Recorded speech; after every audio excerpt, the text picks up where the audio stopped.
सिद्धार्थनगर नगरपालिका परिषद क्षेत्र आज पूरी तरह भक्तिमय माहौल में डूबा नजर आया, जहां ज्येष्ठ मास के चतुर्थ बड़े मंगलवार के पावन अवसर पर हनुमानगढ़ी मंदिर सहित नगर के विभिन्न स्थानों पर विशाल भंडारों का आयोजन किया गया। भक्ति, सेवा और आस्था के इस महापर्व में हजारों श्रद्धालुओं की भारी भीड़ उमड़ी, जहां श्रद्धालुओं ने बजरंगबली के जयकारों के बीच प्रसाद ग्रहण पूर्ण लाभ प्राप्त किया। पूरा वातावरण जय श्री राम और जय बजरंगबली उद्घोष से गूंज उठा।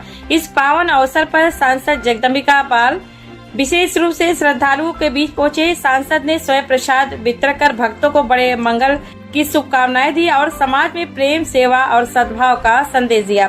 कार्यक्रम में नगर पालिका अध्यक्ष गोविंद माधव, सदर विधायक श्याम धनी राही, भाजपा जिला अध्यक्ष दीपक मौर्य, सीमा मिश्रा, सुधा त्रिपाठी, रुद्र प्रताप यादव सहित बड़ी संख्या में सामाजिक और राजनीतिक कार्यकर्ता मौजूद रहे। सभी ने श्रद्धालुओं की सेवा में बढ़ चढ़ कर हिस्सा लिया। हनुमानगढ़ी मंदिर परिसर पूरी तरह भक्ति के रंग में रंगा दिखाई दिया।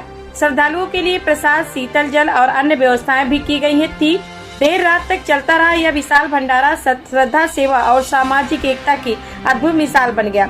बड़े मंगल के इस पावन अवसर पर सिद्धार्थनगर में आस्था और सेवा का जो संगम देखने को मिला, उसने हर किसी का मन भाव विभोर कर दिया। नगर पालिका के इस प्रांगण में हमारे जो नगर पालिका के मित्र हैं, जो मेरे सहपाठी हैं, उनके द्वारा ये आयोजित बड़े मंगलवार पर ये कार्यक्रम किया जा रहा है। और निश्चित रूप से हनुमान जी हमारे एक ऐसे देवता हैं जिनको पृथ्वी जब तक रहेगी तब तक वो रहेंगे। ऐसे भगवान राम ने, माता सीता ने आशीर्वाद दिया था। और निश्चित रूप से हनुमान जी की पूजा करने से आदमी का मन, शरीर सब स्वस्थ रहता है। आज उसी कामना को लेकर के कार्यक्रम कर रहे हैं। हनुमान जी से यही प्रार्थना है कि हमारे नगर पालिका के वासी, जिले के वासी स्वस्थ रहें, प्रसन्न रहें, सुखी रहें। आज हनुमान जी की तिथि है मंगलवार, और मंगलवार में बड़ा मंगलवार है। ये जिस तरह से किसी आदमी पर कहीं यात्रा या कहीं जा रहा हो, किसी प्रकार का संकट उसके ऊपर दिखाई अगर देता है तो हनुमान जी का स्मरण करता है, और उनका नाम लेने से ही आया हुआ संकट दूर हो जाता है और आदमी निर्भय हो करके भगवान का स्मरण करते हुए अपने मार्ग को पार करता है। और आज जिस तरह से पूर्व में लोग कथा वार्ता जब करते थे तो ध्वज लगाने का काम करते थे, वो ध्वज हनुमान जी का प्रतीक है। और ये आज मंगलवार जो हमारा बड़ा मंगलवार है, आज उत्तर प्रदेश ही नहीं पूरे विश्व में जहां हमारे सनातनी हैं, वही मंगलवार को प्रसाद वितरण का कार्य रख करके और अपने मनोकामना पूर्ण करने का जो संकल्प लिए थे वो पूर्ण करने का संकल्प है। और इसी तरह से जो अंतिम लाइन में या प्रसाद ग्रहण करने वाले हैं, वो निरंतर आकर के भगवान के उस प्रसाद को प्राप्त करते हैं। बड़ा मंगलवार है। सिद्धार्थनगर शहर में जगह जगह इस बड़े मंगल में भंडारा आयोजित कर रहे हैं। समाज सेवी, व्यापारी रुद्र कर रहे हैं। हम और हमारे जिला अध्यक्ष श्री दीपक मौर्य जी और सहयोगी सब इन भंडारों में हमने भाग लिया। लोग प्रसाद ग्रहण कर रहे हैं। भगवान से, हनुमान स्वामी से कल्याण की कामना किया।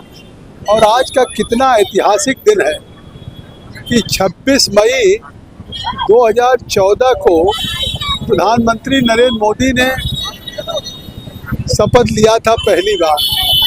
आज उनके 12 साल पूरे हुए हैं प्रधानमंत्री मोदी जी के प्रधानमंत्री का कार्यकाल।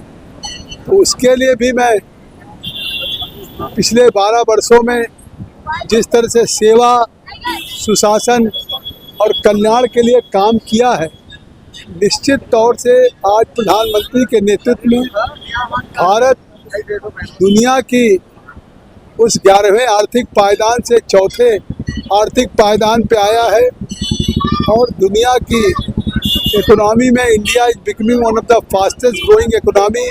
तो ये नरेंद्र मोदी के नेतृत्व में भारत की प्रगति की कहानी है पिछले 12 वर्षों की।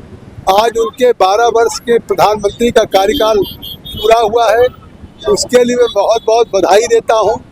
जहाँ 12 साल उनके पूरे होने पे प्रधानमंत्री के पूरी दुनिया के राष्ट्राध्यक्ष उनको बधाई दे रहे हैं। 22 ऐसे देश हैं जहाँ के लोगों ने उनको अपने देश का सर्वोच्च नागरिक पुरस्कार दिया है।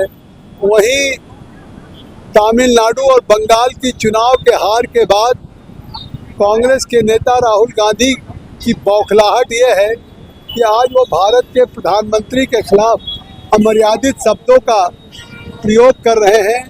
लगता है जैसे राजनीतिक मानसिक रूप से दिवालिया हो गए हैं और लोग हतप्रभ है कि नेता प्रतिपक्ष के रूप में सारी उन्होंने शालीनता की मर्यादाओं को उन्होंने तोड़ दिया है।